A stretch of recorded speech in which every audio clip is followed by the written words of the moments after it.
उस चीज को छूने लगता है तो उसे पता चलता है कि वो एक इनविजिबल वॉल है जो इतनी शार्प थी कि इसकी वजह से कई घर भी दो हिस्सों में कट गए थे। तभी वहाँ जॉय नाम का एक लड़का आकर उससे पूछता है कि तुम ठीक हो या नहीं। वो भी उस इनविजिबल दीवार को देखकर शॉक्ड रह जाता है। दूसरी तरफ शेरिफ और लिंडा को खबर मिलती है कि उस पूरे टाउन की पावर सप्लाई कट गई है, फोन लाइंस बंद हो गई हैं और इंटरनेट भी काम नहीं कर रहा है। यहाँ तक कि सारे सैटेलाइट कनेक्शंस भी काम करना बंद कर गए थे। तभी शहर के ऊपर से उड़ रहा एक प्लेन उस इनविजिबल वॉल से टकराकर क्रैश हो जाता है, जिसे देखकर लोग और भी ज्यादा घबरा गए थे। और ये बात कंफर्म हो जाती है कि ये सिर्फ एक इनविजिबल दीवार नहीं बल्कि एक राउंड शेप डोम यानी गुम्बद है जिसने आधे शहर को कवर कर लिया है। वहीं दूसरी साइड हम एक रेडियो स्टेशन पर फिल और उसकी असिस्टेंट डोडी को देखते हैं जो सिग्नल लाने की कोशिश कर रहे थे। वो दोनों थोड़ा कंफ्यूज थे कि अचानक सिग्नल क्यों चला गया। यहाँ पर फिल को लगता है कि ये अच्छा मौका है उनकी रेडियो रेटिंग्स को हाई करने का, इसलिए वो दोनों सिग्नल को ठीक करने में लग जाते हैं। वहीं एक फायर ट्रक डोम की दूसरी तरफ से आ रहा था, जिसे देख बॉबी ट्रक वाले को इस इनविजिबल वॉल की तरफ इशारा करता हुआ उसे रुकवाकर क्रैश होने से बचा लेता है। थोड़ी देर बाद वहाँ इन्वेस्टिगेशन करने के लिए कुछ पुलिस वाले आते हैं, पर इस इनविजिबल डोम को समझना उनके बस की बात नहीं थी। उसी समय वहाँ पर एक शहर का काउंसिलमैन जिसका नाम बिग जिम था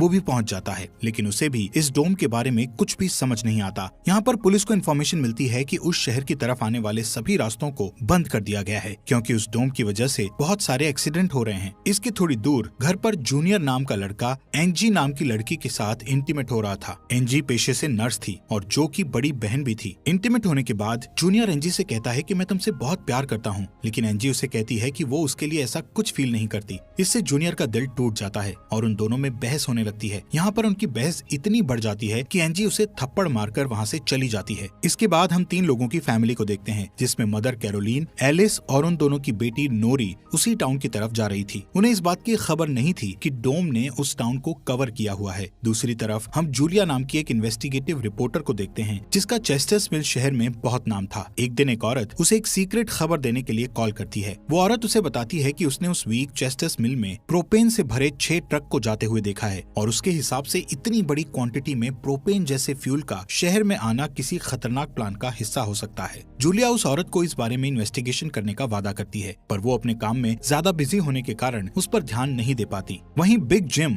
रेडियो स्टेशन जाकर इमरजेंसी की अनाउंसमेंट करता है। कैरोलीन जो एलिस और नॉरी के साथ शहर में आ रही थी ये अनाउंसमेंट सुन लेती है, पर उन्हें लगता है कि ये किसी तरह का एडवर्टीजमेंट है, इसलिए वो इस अनाउंसमेंट पर ध्यान नहीं देती और उनकी कार डोम से टकराते टकराते बचती है क्योंकि उससे पहले दूसरी तरफ से आ रहा एक ट्रक डोम से टकराकर क्रैश हो जाता है, जिसे देखकर वो तुरंत अपनी कार के ब्रेक लगा देती है। इतने बड़े इंसिडेंट को देखकर नॉरी के दौरे पड़ने लगते हैं जिससे वो बेहोश हो जाती है, लेकिन बेहोश होने से पहले वो किसी पिंक स्टार के बारे में कहती है। अब यहाँ से नॉरी को जल्दी से हॉस्पिटल में ले जाया जाता है जो कि टाउन में होने वाली घटनाओं से घायल हुए लोगों से भरा पड़ा था। वहीं जूलिया और बार्बी घायल हुए लोगों को हॉस्पिटल ला रहे थे। इसी हॉस्पिटल में जूलिया का हस्बैंड भी डॉक्टर था। वो उससे मिलने जाती है, लेकिन उस वक्त उसका हस्बैंड हॉस्पिटल में नहीं था। हॉस्पिटल में जूलिया को पता चलता है कि उसका हस्बैंड संडे को कभी काम नहीं करता था, पर वो जूलिया को हमेशा झूठ बोलता आ रहा था। हॉस्पिटल के बाहर हम बॉबी और एंजी को मिलते हुए देखते हैं। दोनों को साथ देखकर जूनियर के अंदर एक अलग सी जलन पैदा होती है। वहीं अब टाउन के बॉर्डर्स को सैनिकों द्वारा सील कर दिया जाता है।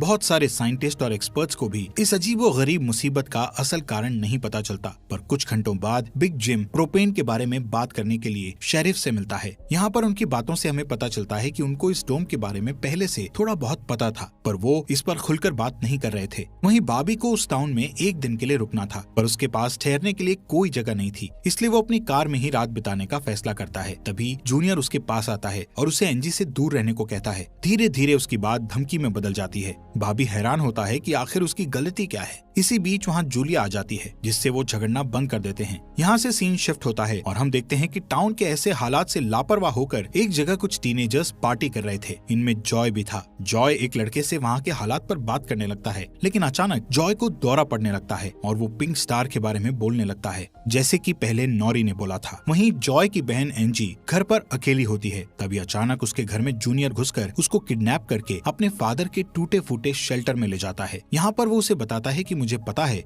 शहर को कवर किए इस डोम के बारे में। यहाँ पर एंजी को उससे ये भी पता चलता है कि बिग जिम ही जूनियर का फादर है। जूनियर एंजी को ये भी बताता है कि उसके फादर अपनी फैमिली की सुरक्षा को लेकर हमेशा चिंतित रहते थे, इसलिए उन्होंने फैमिली के लिए ये शेल्टर बनाया था। वहीं दूसरी साइड जूलिया बॉबी को अपने घर में ठहरने के लिए लाती है। तभी अचानक बॉबी की नजर उसके हस्बैंड की फोटो पर पड़ती है और उसे रियलाइज होता है कि ये वही आदमी है जिसे उसने सुबह मारा था।